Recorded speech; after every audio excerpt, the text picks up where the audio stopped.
अस्सलाम वालेकुम। Welcome back to E series preparation तैयारी बराए लेक्चरार उर्दू 2022। सबका इंटरव्यू के सवालात और उनके जवाबात 1 से लेकर 10 तक जो है इंटरव्यू और के सवालात और उनके जवाबात जो हैं हमने अपने पैनल पे अपलोड कर दिए हैं। इंटरव्यू नंबर 11 जो है इसके सवाल और जवाबात जो हैं इस वीडियो में हम आपको बताएंगे। ये वो सवालात और जवाबात हैं जो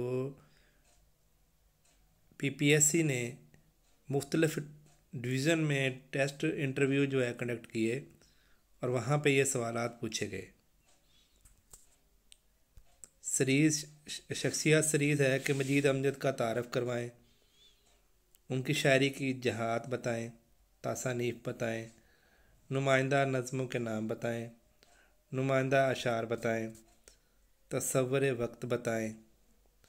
ये सवाल पूछे जा रहे हैं। मजीद अमजद का जो तारफ़ है, नाम उनका मजीद अमजद है, वालिद अली मोहम्मद थे। नाना जो है मियाँ नूर मोहम्मद ने उनकी परवरिश की। 29 जून 1914 को जंग में पैदा हुए।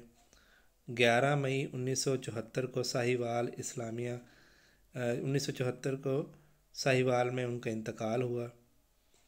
इस्लामिया कॉलेज लाहौर से बीए किया। हफ्त रोज़ा अरूज की अदारत। 1939 में खाला की बेटी जो कि एक टीचर थी शादी की और अलहदगी। मजीद अमजद की कोई औलाद नहीं थी। 1944 में इंस्पेक्टर सिविल सप्लायर तैनात हुए। जदीद दौर नज़म के मशहूर तरीन शायर शलात नामी जर्मन लड़की में दिलचस्पी। बायरन, केटस और शेले से मुतासर थे। मीरा जी का अंदाज़ था। ज़िंदगी में एक मजमुआ शब रफ्ता के अनवान से शाया किया। ताज सईद ने लोहे दिल के नाम से कलाम मरतब किया। डॉक्टर ख्वाजा मोहम्मद ज़िक्रिया ने मजीद अमजद का शायरी कुलियात मरतब किया। डॉक्टर शफ़ी की मरतबा कुलियात नसर से उनके तनकीद, तर्जमा नगारी, बच्चों के अदब, कालम नगारी जैसी असनाफ पर मुश्तमिल। आखिरी उम्र में फाके में काटी और अपने ही क्वार्टर में साहिवाल में वफ़ात की हालत मुर्दा हालत में पाए गए। इनका मज़ार जो है मजीद अमजद का वो जंग में है। मजीद अमजद की अगर तसानीफ़ की बात करें तो शब रफ्ता के बाद कुलियात नज़म मरतबा ख्वाजा मोहम्मद ज़िक्रिया, कुलियात नसर ये मुरतब की थी डॉक्टर मोहम्मद शफ़ी ने। मजीद अमजद की अगर मशहूर नज़मों के बारे में बात करें तो ये आपको स्क्रीन पर दिखाई जा रही हैं।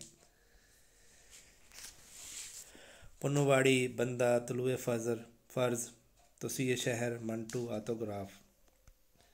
कलाम की जहात जो है वो आपको स्क्रीन पर दिखाए जा रहे हैं।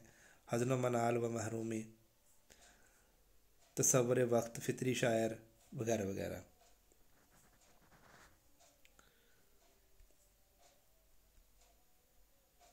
हज़्न मनाल जो है वो मशारती माहौल में मैसर आया।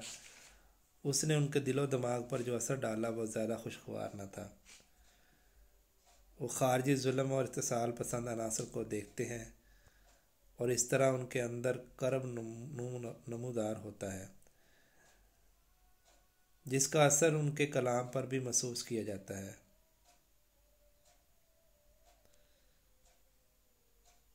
उर्दू में इनके मजीद अमजद की तरह हज़्न मनाल की सच्ची शायरी किसी ने नहीं की। जाफ़र ताहिर कहते हैं, अगर मैं खुदा उस ज़माने का होता तो उन्वान कुछ और उस अफसाने का होता। मैं अजनबी, मैं बेनिशां, मैं पाए गुल, न रफ्ता मकाम है न शहर दवाम है। ये लोहे दिल نہ اس پہ کوئی نقش ہے نہ اس پہ کوئی نام ہے۔ وجودیت مجید امجد دیکھتے ہیں کہ ہر وجود خود کو باقی رکھنے کی خواہش میں مبتلا ہے۔ پچھی ہو، آندھی بکارن ہو، طائف ہو، کیچڑ میں پڑا کیڑا ہو، گداگر ہو، بادشاہ ہو یا خود شاعر، سب کو ایک ہی صورت درپیش ہے کہ جہد حیات۔ اس سے جب مجید امجد کا قلم گرفت میں لیتا ہے تو ناقابل فراموش مصرے جو ہیں تخلیق ہوتے ہیں۔ یہ پھیلا پھیلا میلا میلا دامن، یہ کاسا یہ گلوئے شوز انگیز۔ یہ شاعری جو ہے آپ کو اسکرین پر دکھائی جا رہی ہے، یہ مجید امجد نے اس کے رائٹر ہیں۔ تصور وقت کے بارے میں سوال پوچھا گیا۔ مجید امجد کو تیزی سے وقت گزارنے کا احساس بہت شدید ہے۔ ان کے نزدیک وقت کی کوئی حد نہیں، وہ عدم سے ازل اور ازل سے عدم تک پھیلا ہوا ہے۔ وقت کا دھارا مسلسل بہتا رہتا ہے، اس میں کسی لمحہ ٹھہراؤ نہیں۔ مستقبل بڑی تیزی سے ماضی بن جاتا ہے اور ان دونوں کے درمیان لمحہ حال لمحہ غنیمت ہے، جو ابھی ہے اور ابھی نہیں ہے۔ اس لیے مجید امجد کے یہاں حال سے بے پناہ لگاؤ اور اسے لمحہ غنیمت سمجھ کر اپنی گرفت میں لینے کا رجحان ملتا ہے۔ حال مستقبل اور ماضی کا سنگم ہے۔ اس سنگم پر کھڑے ہو کر شاعر ماضی کا احساس بھی زندہ رکھتا ہے اور مستقبل پر نظر بھی رکھتا ہے۔ کچھ شاعر جو ہیں وہ آپ کو اسکرین پر دکھائے جا رہے ہیں۔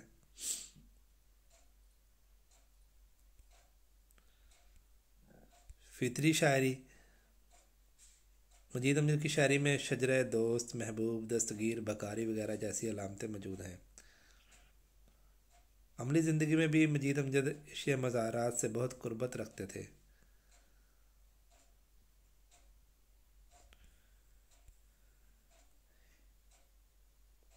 ہیتیوں کے تجربات، مجید امجد نے پابند معرہ اور آزاد تینوں ہیتیوں کو اپنے اظہار کا ذریعہ بنایا، لیکن ان کے کلام کا بڑا حصہ آزاد نظم کی حیت میں ہے۔